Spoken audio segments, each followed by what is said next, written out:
Ahora, nuestra siguiente ponente, talento paraguayo femenino. Ahí no sé si le veo a Evelyn. Sí, ahí está, Evelyn. Un gusto tenerte aquí con nosotros. Creo que es la primera vez que estás con nosotros en el Globo, ahora sí. Y estamos muy felices de tenerte. O sea, es lindo tener a profesionales paraguayos que, que también compartan sus conocimientos, porque eso decimos con el liceo, como que nos falta ese impulso o esas ganas de, o sea, no sé cómo llamarlo, somos como que muy tímidos todavía, pero hay mucho talento o muchos profesionales que tienen bastante conocimiento en el área bueno, falta descubrir en este tipo de espacio. Entonces te agradecemos mucho, Evelyn, estar aquí con nosotros. Buenos días a todos. Antes que nada, quiero agradecerles a todos por la oportunidad de estar acá, de poder compartir un granito de lo que pueda servir para lo que es la comunidad de los datos, tanto para analistas como para científicos de datos, de hecho para todas las áreas donde estamos trabajando. Y me gustaría entonces iniciar con mi tema, que espero que les sea muy útil el día de hoy. No sé si es que todos pueden ver mi pantalla. Sí. Ok, genial. El día de hoy vamos a estar hablando un poco acerca de la integración de Python con Power BI. Quiero nuevamente agradecer a la comunidad Data Platform. Legalmente, si es que no se crean espacios así, es muy difícil llegar a compartir, llegar a conocer y tener la oportunidad de estar como ponente acá es para mí un lujo y estar acompañada de tan grandes expositores también y conocedores. Así que gracias nuevamente. Les comparto un poquitito sobre mí antes de comenzar. Estoy actualmente trabajando como científica de datos y también como desarrolladora de Machine Learning en algunos proyectos. Concluí mi máster que justamente se basó en analítica de datos y Big Data. Entonces me especializo como en esa unión entre lo que es la inteligencia artificial, la programación en Python y también lo que son los datos. Entonces vamos a comenzar un poco acerca de esta unión entre estas dos herramientas. Para comenzar, les quiero compartir acá en el chat un repositorio que espero todos puedan ver y puedan acceder también. Lo que van a encontrar ahí son los archivos de todo lo que vamos a estar viendo hoy, para que si de por ahí no les da el tiempo de seguirme completamente, entonces después viendo el video yo les dejo la presentación de PowerPoint también como una guía, un manual paso a paso, para que luego ustedes lo puedan ir implementando. Y comentarles ya, tipo hacer un spoiler de que estos scripts ustedes pueden ir cambiándolos y modificándolos. Justamente Javi en el workshop anterior estaba comentando un poco acerca de estas modificaciones que pueden ya realizarlos ustedes con los códigos. Bueno, esto es bastante similar, pero integramos scripts de Python. Y les comento que una herramienta que vamos a volver a utilizar, aparte de Power BI Desktop, también va a ser Visual Studio Code, así que espero que tengan instalados para poder seguirme. El día de hoy vamos a hablar un poquito acerca de qué es Python, cómo lo vamos a integrar y qué ventajas tiene el uso de la integración de Python con Power BI, siendo que Power BI tiene muchísimas herramientas, muchísimas visuales por default que son muy útiles. Y también vamos a ver un par de casos prácticos, tanto para la integración de datos en tiempo real como también para algoritmos de Machine Learning. Creo que la mayoría ya le conoce a Python, es un lenguaje de programación bastante utilizado en lo que es la ciencia de datos, pero para los que no, comentarles que es un lenguaje de programación de alto nivel. Y como es interpretado, eso significa que no requiere compilación. Cuando hablamos de esto, significa que nos está generando un archivo ejecutable cada vez que nosotros vamos a hacer correr nuestro algoritmo. Y eso tiene sus ventajas, ya que al nosotros darle run a nuestro código y ejecutarse automáticamente, nosotros podemos integrarlo con otros lenguajes u otras plataformas, como estamos haciendo ahora con Power BI justamente. Y Python tiene la ventaja de tener poderosísimas librerías que se aplican tanto para la visualización, para el análisis de datos y también para el machine learning. Y vamos a tratar de sacarle el jugo a esas librerías y a esas funcionalidades para justamente poder implementar nuevas gráficas, ampliar nuestros dashboards también. Uno de los ejemplos en los cuales solemos utilizar Python con Power BI es qué pasa si es que nosotros necesitamos extraer datos de API en tiempo real. Sí, hay formas de hacerlo directamente desde Power BI, importando desde la web, pero acá lo que nos permite es controlar cada uno de los parámetros de maneras diferentes. Entonces nosotros podemos trabajar con los headers, podemos trabajar con los parámetros, podemos definir cómo queremos que se llamen, a qué ubicaciones van a ir, cómo vamos a mostrarlos. Ese es un ejemplo. Luego, si es que nosotros queremos realizar transformaciones de datos, contamos con el Power Query. Pero si es que necesitamos scripts que sean a medida o donde podamos trabajar con scripts súper detallados. Les doy así un ejemplo rápido. Tengo una columna que tiene las ciudades y de repente encuentro Asunción con tilde, sin tilde, Asu, Asun, Asunk con C. Alguien se equivocó y puso con Z en vez de poner una S. Entonces yo puedo definir un script que justamente me permita buscar la similitud de caracteres. Selecciono una cantidad de caracteres, ya sea 3, 4, 5, genero justamente ese script que lo que va a hacer es convalidar a una sola unión. Entonces yo establezco códigos para ciudades, en este caso por ejemplo quiero que todo sea ASU, ejecuto mi script, todito ya me va a convertir a ASU si es que esas palabras tienen similitudes por X cantidad de caracteres. Y eso es una de las transformaciones que nos permite hacer. Otra cosa es cuando, por ejemplo, ya conocemos con qué tipos de datos estamos tratando, ya conocemos sus orígenes y sabemos qué columnas van a venir con ciertas diferencias. Usualmente pasa con los separadores de miles, a veces nos pasan con las fechas, con los datetime, que vienen las fechas todas juntas con los horarios, viene todo por separado, la hora y el minuto viene todo junto. Entonces nosotros ya podemos tener scripts predeterminados para poder nosotros pegar ahí, cambiar el nombre de las variables si necesitamos y ejecutarlos de una manera mucho más rápida también. Como ya les comenté, Power BI es súper rico en diferentes tipos de visualizaciones. Y Python viene a complementar eso, ya que permite la creación de gráficos personalizados. Podemos utilizar también para crear mapas de calor, podemos utilizar para crear swarm plots, también podemos crear, no sé, mapas de dispersión de diferentes tipos que vienen gracias a las librerías Matplotlib y Seaborn, que son originales de Python. Entonces ahí podemos enriquecer mucho más nuestros dashboards también. Pero quiero que tengan en cuenta que la integración de Python con Power BI no es completamente color de rosas, hay ciertas limitaciones. Una de ellas es que quiero que tomen en cuenta el tiempo de la utilización de Pandas Dataframe, que tiene un tiempo de ejecución de 30 minutos. Esto no significa que terminan los 30 minutos de que está corriendo su script y tipo se cierra su Power BI, sino que significa que les va a devolver un error de ado.net donde les va a decir que ya se acabó el tiempo para el procesamiento de ese script. Usualmente no sucede, excepto que estemos lidiando con datos o con modelos predictivos muy grandes y muy pesados. Están trabajando con un decision tree primero y luego le añaden también una máquina SVM y luego comienzan a generar modelos en Ensemble con múltiples neuronas y eso va sobrecargando el modelo. Eso puede hacer, por ejemplo, que crashe. Lo mismo aplica para la parte de los objetos visuales, pero usualmente no suelen tardar 5 minutos luego para generarse, pero sí cuando tenemos queries demasiado complejos, sobre todo cuando implementamos modelos de Machine Learning. Y tomen en cuenta que si bien acabamos de hacer implementaciones directamente con Python puro, por así decirlo, que vamos a cargar en Power BI, no todas las librerías que se puedan implementar de Python, porque Python tiene miles, millones de librerías, no todas esas millones de librerías podemos utilizarlas nosotros en Power BI, pero acá les comparto la mayoría, las que sí podemos trabajar. Como ya les dije, Pandas, NumPy, por ejemplo, NumPy vamos a estar utilizando para cargar diferentes tipos de datos, ya sea que vengan de CSV, de archivos Excel.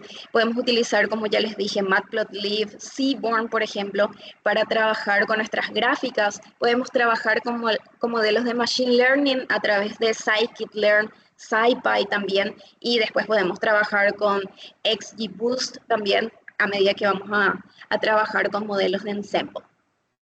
¿Y qué pasa si es que necesito subir esto al cloud? Tomen en cuenta de que para hacer los cambios, actualizaciones de los datos, van a necesitar aún el Power BI Desktop. Ustedes pueden generar después su dashboard y lo pueden publicar, no hay problemas, pero para hacer la actualización directa van a necesitar recurrir una vez más para las actualizaciones a Power BI Desktop. Hay otras salidas, sí, pueden estar trabajando con la nube de Azure, pueden utilizar un Data Gateway y hacer la conexión directa con Power BI Desktop, pero si es que no disponen de toda esa arquitectura, lo más recomendable es hacer las actualizaciones de ese Power BI y luego lo pushean ya a Power BI en el cloud. Sin más preámbulos, vamos a comenzar con los elementos necesarios para poder integrar estas dos herramientas. Y lo primero que necesitan tener es justamente Python dentro de sus máquinas.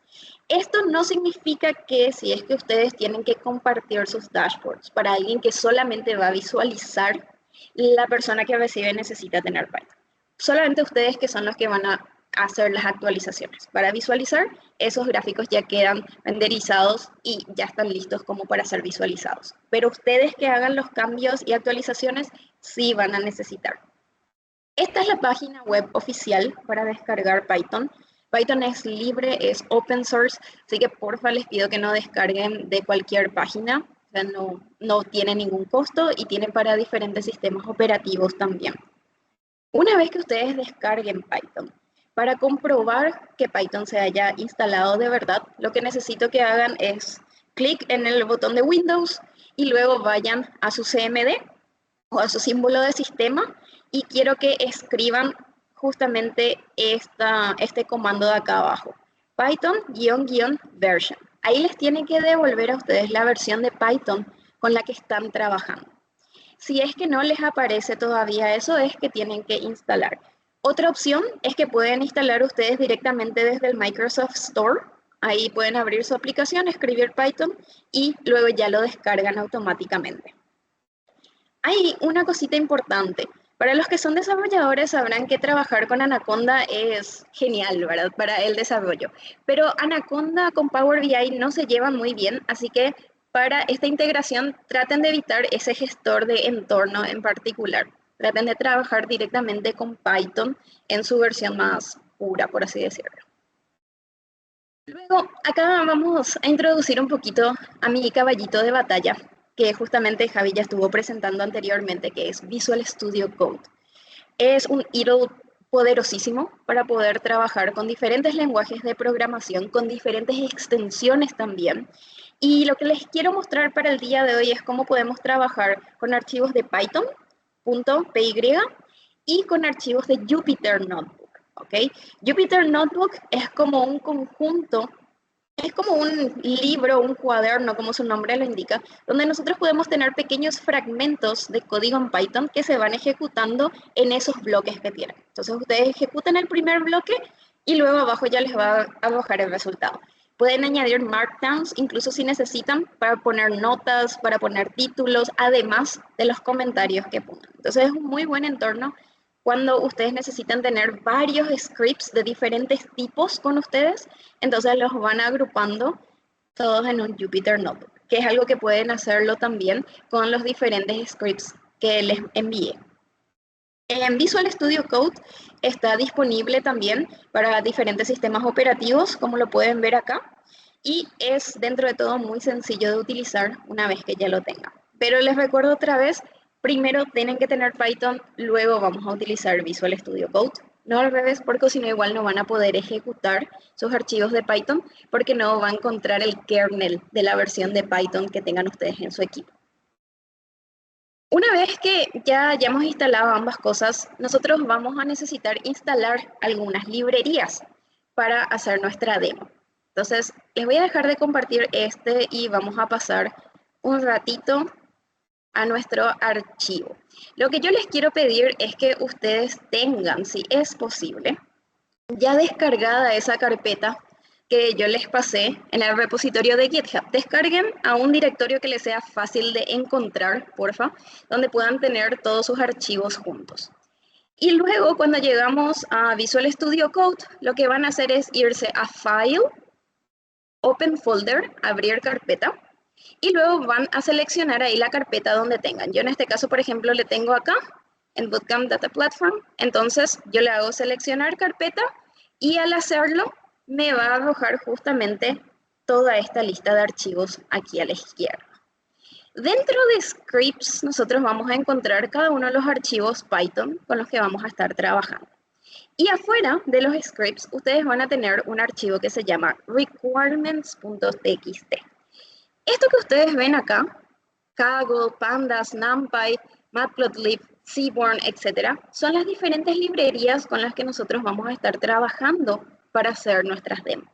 Estas son las librerías que usualmente se utilizan tanto para hacer gráficas como para hacer limpieza de datos e incluso para los modelados de Machine Learning. Entonces creo que este es un paquete un poquito ya completo que ustedes al instalar ya van a poder utilizar para los diferentes proyectos que tengan. Lo que hacemos entonces es, una vez que ustedes estén en la carpeta, tienen que verificar acá abajo en su terminal. Si ustedes ingresan a su Visual Studio Code y no les aparece este menú de acá abajo, tienen que hacer control ñ. Al hacerle control ñ, va a aparecer o va a desaparecer su menú inferior. Seleccionan terminal, porque como ven acá pueden aparecer muchísimos menús diferentes dependiendo de con qué estén trabajando. Y vamos a ir a la parte de la terminal y lo que necesito es que controlen que esta dirección sea el mismo path que ustedes hayan abierto ahí. ¿Por qué? Porque necesitamos nosotros que Visual Studio Code pueda encontrar cuál es mi dirección de este archivo requirements.txt. Entonces, cuando están listos con eso, vamos a escribir lo siguiente que es pip install requirements.txt. Si es que estamos en la carpeta correcta, lo que va a comenzar a suceder es que van a aparecer una serie de líneas de código que nos va a decir que se está instalando. ¿Qué se está instalando? Cada una de estas librerías se están instalando. En mi caso, yo ya tengo instalado. Si de por ahí ustedes ya utilizaron Python antes e instalaron algunas librerías, lo más común es que les aparezca esto. Requirement already satisfied. Eso significa ustedes ya tienen eso instalado. Esto nosotros vamos a utilizar ya que si no tenemos las librerías instaladas, en caso de que no tengan las librerías instaladas, instálenlo porfa. Y luego vamos a continuar con lo que tenemos que hacer dentro de Power BI. Discúlpenme si voy switcheando mucho mis pantallas en este caso. Es para mostrarle qué está pasando en ambos. En Power BI, ustedes se van a ir a un archivo en blanco, por ejemplo, y luego vamos a ir a opciones y configuración, que está en el menú izquierdo, abajo mismo. Y luego vamos a ir a creación de scripts de Python. Cuando ustedes tengan ese paquete instalador de Python, a ustedes les pregunta dónde quieren instalar. Es importante que ustedes se guarden esa ubicación, pero si no lo hicieron no importa, les voy a mostrar cómo averiguar, porque esa es la ubicación que nosotros necesitamos pegar aquí para que pueda reconocer Power BI que nosotros tenemos Python instalado. Usualmente en las últimas versiones de Power BI esto ya viene por default, sobre todo si es que ustedes primero hacen toda la instalación de Python, tienen cerrado su Power BI y luego lo abren otra vez, ahí ya les carga automáticamente, que en mi caso sería esta. Si no lo tienen, lo que tienen que ir es a su símbolo de sistema, su CMD, y van a escribir lo siguiente, esto que yo les puse acá abajo, Python C. Y acá lo que hacemos es le pedimos que primero que importe la librería del sistema y luego que nos diga sobre Python, que nos imprima dónde está el ejecutable de Python. Y acá lo que les va a devolver, este es mi caso, el caso de ustedes se va a llamar diferente seguro, acá lo que les va a devolver es la dirección completa en donde se encuentra su archivo ejecutable de Python. Eso ustedes van a copiar y luego van a pegarlo acá donde estuvimos viendo. Una vez que eso esté listo, le dan guardar y estamos listos para comenzar con nuestro primer gráfico, con nuestro primer demo. Lo que vamos a hacer como primer caso es la creación de un swarm plot, gráfico de dispersión de tipo swarm. Para eso yo les voy a dar acá como unas pequeñas pautas. Les comento que mi cumpleaños es el 13 de marzo, entonces yo quiero saber qué hay disponible dentro de la API de Booking. Con Booking, o sea, Booking es una de las tantas páginas web que nos permite a nosotros obtener sus datos en tiempo real a través de su conexión con la API. Yo utilizo una herramienta en particular que se llama Rapid API. Es una herramienta que tiene tanto su versión gratuita como su versión de pago. Tienen una gran cantidad de requests que ustedes pueden hacerlo de manera gratuita antes de pasar al siguiente tier y que ya les pida una suscripción pagada. Pueden crear ustedes sus cuentas mientras ahí, y una vez que ustedes tengan sus cuentas y se suscriban a este link que les pongo acá, que es la API de Booking-com15, ahí les va a generar a ustedes una API key exclusivamente para ustedes. En mi caso de estudio, nosotros vamos a decir que tengo 3 posibles destinos. Si la plata no me da, me voy a quedar en Asunción. Si es que no es demasiado caro, que tengo mi visa para ir a Washington, o siempre me gustó visitar Dublín y quiero saber qué posibilidades hay de hoteles para esas fechas en esa ciudad. Tomo como parámetro esta para mi fecha de llegada y para mi fecha de salida del hotel, el 15. Tenemos 2 opciones de cómo podemos hacer esto. Una es directamente desde Power BI para hacer conexiones con datos web. Ustedes pegan la dirección URL, les va a aparecer que se está generando una conexión y luego les va a permitir definir cada uno de los parámetros. ¿Qué pasa con APIs complejas? Como por ejemplo el de Booking. Nosotros tenemos muchísimos headers, muchísimos parámetros y parámetros anidados nuevamente dentro de archivos JSON. El extraer todo eso, definiendo los parámetros, no es tan sencillo. Y luego ya se vuelve como una tarea un poco compleja de realizar definiendo los parámetros, porque estira los datos, pero no estiran todos aquellos que necesito o todos aquellos datos subanidados nuevamente. Entonces ahí es donde aparece Python en juego.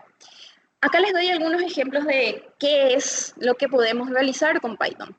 Uno de ellos es qué pasa si yo necesito trabajar con paginación o necesito trabajar con JSON Web Tokens, que son los JWT, que es para transmitir información segura entre 2 partes que están basadas en objetos JSON. ¿Qué necesito para esto? Necesito autenticación y autorización también. ¿Qué pasa si es que yo necesito limpiar estos datos que se encuentran anidados y yo tengo mis datos en XML o tengo en archivos JSON? ¿Qué pasa si yo necesito paralelizar mis solicitudes? ¿Qué pasa si estoy trabajando con un as-ensayo o si es que estoy trabajando con features recurrentes? Si es que yo necesito tener un control mucho más específico o si yo necesito trabajar con muchas autenticaciones, entonces los scripts de Python nos pueden ayudar. ¿Qué vamos a hacer primeramente? Lo primero es, nos vamos a Power BI, vamos a hacer clic en obtener datos, vamos a irnos a más y luego vamos a poner script de Python o pueden escribir Python automáticamente y ahí les va a aparecer para escribir un script de Python. Le dan clic a eso y luego les va a aparecer esta opción. A algunos les va a aparecer antes, a otros les va a aparecer después de que genere. Luego, ustedes le tienen que dar a habilitar estos objetos visuales. Si es que no le dan a habilitar, suceden cosas como que luego no le permite generar tanto sus scripts como sus elementos visuales. Entonces, habiliten esto, porfa. Le dan clic en habilitar y posteriormente vamos a irnos a nuestra siguiente parte, que es donde está nuestro script del primer ejercicio, donde les voy a mostrar qué es lo que vamos a hacer en nuestro script. Primero que nada, ustedes tienen que ver las librerías que nosotros importamos. Request, que justamente vamos a utilizar para hacer esa solicitud de API. Luego, time, tiempo. Vamos a utilizar Pandas para la lectura de nuestros archivos.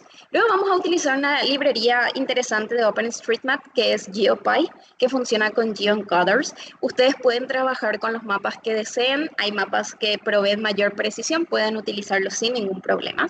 También vamos a utilizar Pandas SQL porque vamos a utilizar sentencias SQL.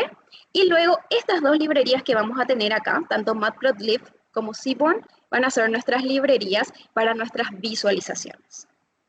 Pero, ¿qué hacemos nosotros dentro de nuestro script? Primero necesitamos definir cuál es nuestra URL, a dónde yo me estoy conectando para hacer esta extracción tanto de los headers como de los parámetros. En este caso yo quiero obtener los hoteles por coordenadas. Y si ustedes ingresan a esa página web de la API que les comenté, van a tener muchísimas subcarpetas que pueden acceder para ver qué atracciones turísticas hay cerca, si es que hay aeropuertos cerca, si hay medios de transporte. Ustedes pueden utilizar todas las que necesitan e incluso anidarlas también sin problemas. Luego van a poner primeramente cuál es el host, que en este caso utilizamos el Rapid API, y acá es donde se vuelve individual, porque ustedes tienen que poner individualmente su API key para poder trabajar con eso. Cuando ustedes inicien sesión, aunque sea de manera gratuita, les va a generar un API key, y ese API key ustedes van a poner acá. Acá yo establezco parámetros como qué fecha voy a llegar, que es mi arrival date, y qué fecha voy a salir del hotel, que es mi departure date. Yo selecciono las ciudades con las que quería trabajar, que en este caso vamos a contenerlas en cities, que son estas tres. Y ahí yo hago iniciar mi geolocalizador, donde con mi user agent yo le digo que comience a hacer la búsqueda de ciudades. Cuando encuentre las ciudades, entonces me va a devolver el nombre de la ciudad completo y yo personalmente le pido que me separe primero la ciudad y luego ante un strip y después que me separe con un strip también cuál es el país. Yo tengo muchísimos parámetros que puedo utilizar. Los parámetros de la API que en mi caso seleccioné son justamente la fecha de llegada y salida, dónde está el hotel, que es con la longitud y latitud, y luego qué cantidad de piezas necesito y quiero que hablen español. Entonces ahí utilizo el language code. Acá hago mi solicitud de GET, donde le pido que me traiga la dirección, la URL, los headers que yo ya definí, que son justamente las direcciones web que me va a tirar de mi booking. Y también le pido los parámetros, que eran estos que seleccioné acá. Le pido que me devuelva en un archivo JSON. En este caso yo le di un print para poder ver yo de manera local también lo que me devuelve. Acá entonces yo voy a hacer una subextracción y le pido que me devuelva el ID del hotel, el nombre del hotel. Pero yo lo que necesito saber es cuánto cuesta. Entonces le voy a pedir que me devuelva el gross amount o el monto bruto. Acá me va a devolver esto y posteriormente yo voy a guardar todo lo que para mí sea importante. En este caso a mí no me importaba mucho el rating del hotel ni tampoco si incluye o no comidas. Entonces estos otros parámetros son todos los que yo seleccioné. Esto mismo ustedes van a copiar y luego van a pegar. Y acá está donde utilizamos PySQL para hacer nuestra consulta SQL. Acá lo que yo le pido es que por hotel me extraiga las ciudades, el monto, el gross amount, y yo no necesito tanto con comas, necesito saber el aproximado de esto, entonces yo le pido que me convierta a un entero sin comas cada una. Y después le pido que ordene ascendentemente por ciudad. Esto mismo ustedes van a seleccionar completamente y luego lo van a pegar en ese espacio de script que nosotros teníamos en Power BI que les habilitaba, que es justamente este espacio.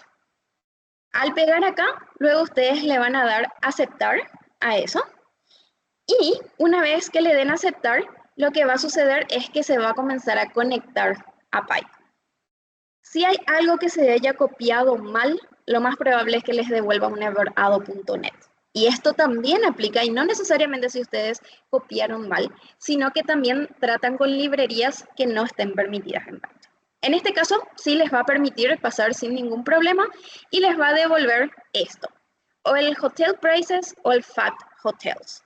Acá ustedes seleccionan, en este caso, yo voy a seleccionar el Hotel Prices y una vez que cargue, acá a la derecha, ustedes van a poder ver que yo cargué el DF de Hotel Prices. Y ahí me trae las 3 cosas que yo pedí, tanto en mi consulta de SQL como también cuando filtré por el nombre del hotel, en qué ciudad está y cuál es el monto.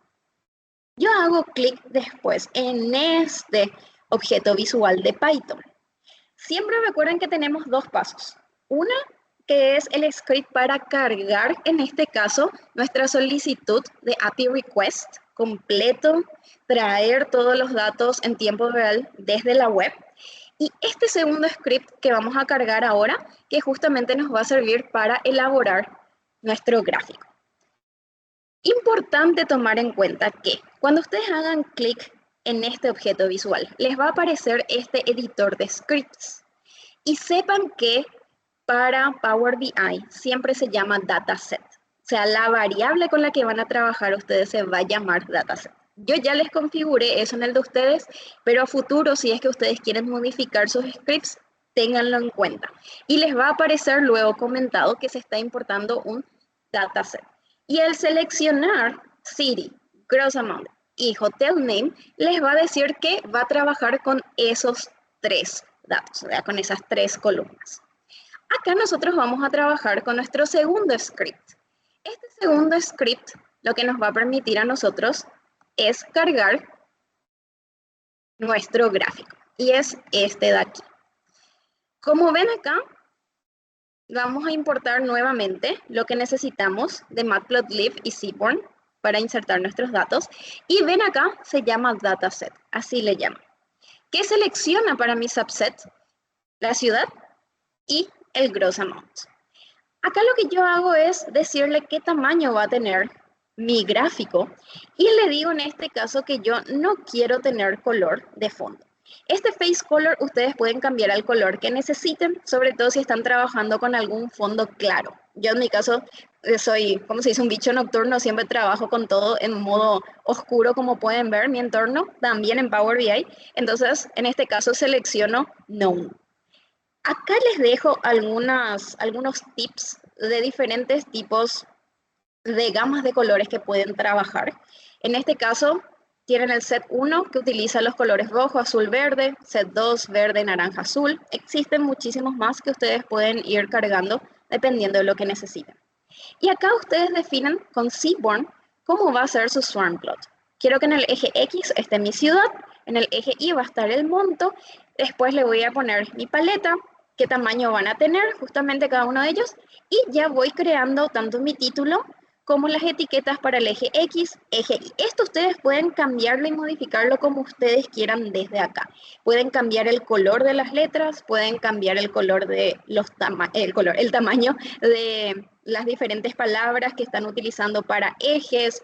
También pueden utilizarlo si es que quieren para los títulos. Si quieren que los parámetros estén volteados, en este caso le van a poner rotation, no sé, quieren de 45 grados, quieren de 90 grados, todo lo que necesitan. Y no se olviden de esta última parte que es el plt.show. Si se habrán dado cuenta, acá tienen letritas como SNS, PLT, pero yo les decía que el módulo se llamaba Seaborn o que se llamaba PyPlot. Esto que ustedes ven acá, que dice ASPD, AS SNS y ASPLT, son alias. Es demasiado largo escribir completo Seaborn, escribir matplotlib.pyplot. Entonces nosotros le damos alias que por convención usualmente ya quedan luego estos.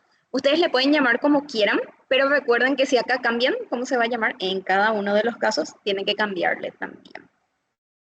Al seleccionar completamente nosotros esto y al ir a nuestro Power BI, en esta parte del editor de scripts de Python, luego de haberle hecho clic en nuestro objeto visual de Python, podemos cargar. Y luego le van a dar ejecutar a este código. Al darle ejecutar, lo que van a tener como resultado es este swarm plot.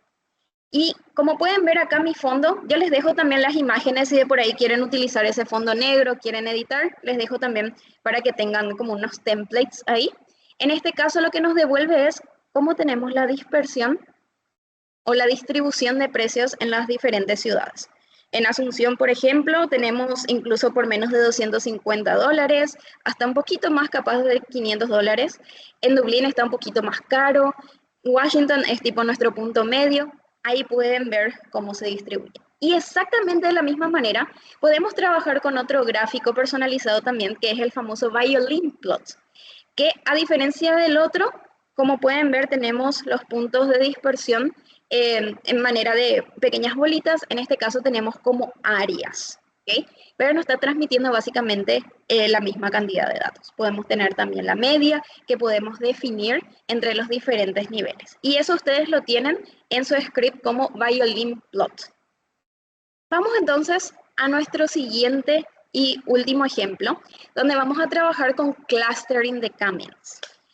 Ustedes sabrán que K-means, o sea, que los clusters en general son una muy buena técnica de Machine Learning si es que queremos conocer nuevas características acerca de un set que así a simple vista no podemos reconocer.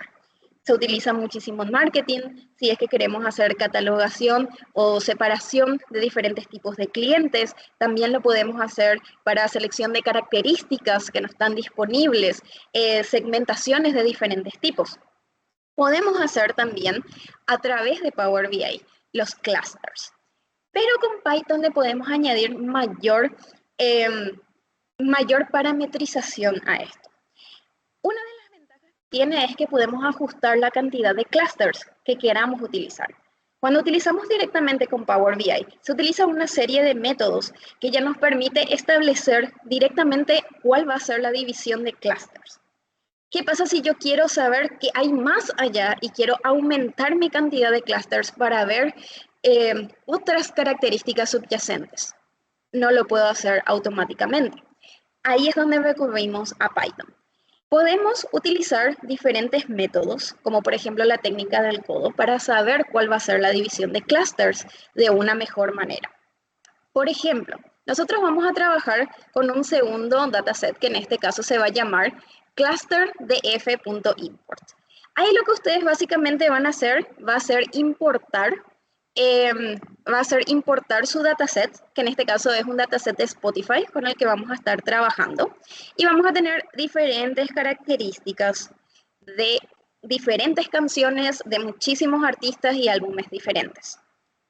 Una vez que ustedes carguen ese dataset, nosotros vamos a poder tomar en cuenta los features o características que para mí sean relevantes al distinguir o al dividir qué tipo de canciones podemos tener. Y esto puede funcionar, por ejemplo, si es que yo tengo un sistema de recomendación como el de Spotify y quiero que la persona escuche una canción y yo poder recomendarle una siguiente canción que sea medio similar.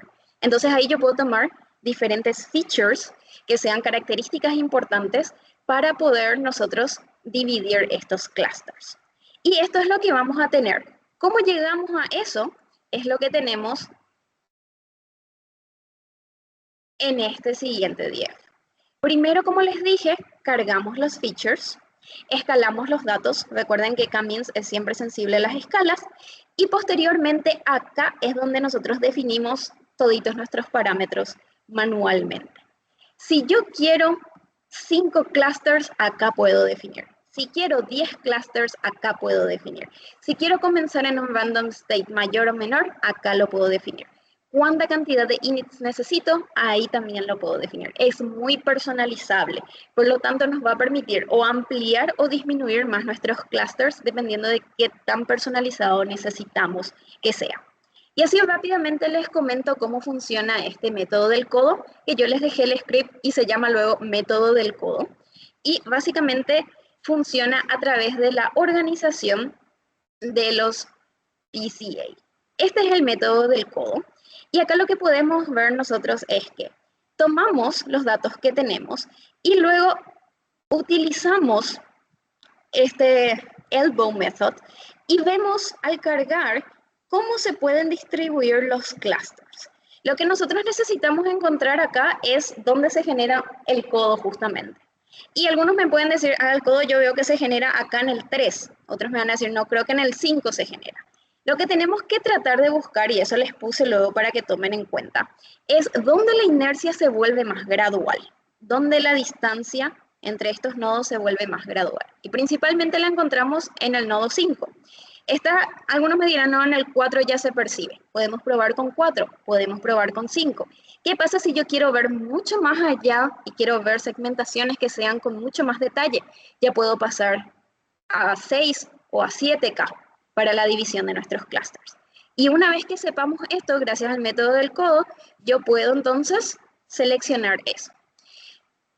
Estos clusters están divididos en dos PCA que utilicé. Estos casos son Component Principal Analysis. Eso se obtiene tomando en cuenta esto que les muestro acá arriba, y que son cuáles son las cargas de los componentes que se tienen alrededor de todas estas canciones. Entonces, en este caso podemos ver la carga positiva que tienen algunos elementos, como la bailabilidad, la energía, qué tan feliz o triste es la canción, y otros que son completamente negativos, como por ejemplo, qué tan acústico es o qué tan instrumental es. Lo mismo para nuestro Principal Component Analysis número 2, que podemos tener como las diferencias que va generando nuestro modelo completamente. Y que al ejecutar esto, entonces nos permite a nosotros saber cuál va a ser una segmentación más útil para nuestras personas.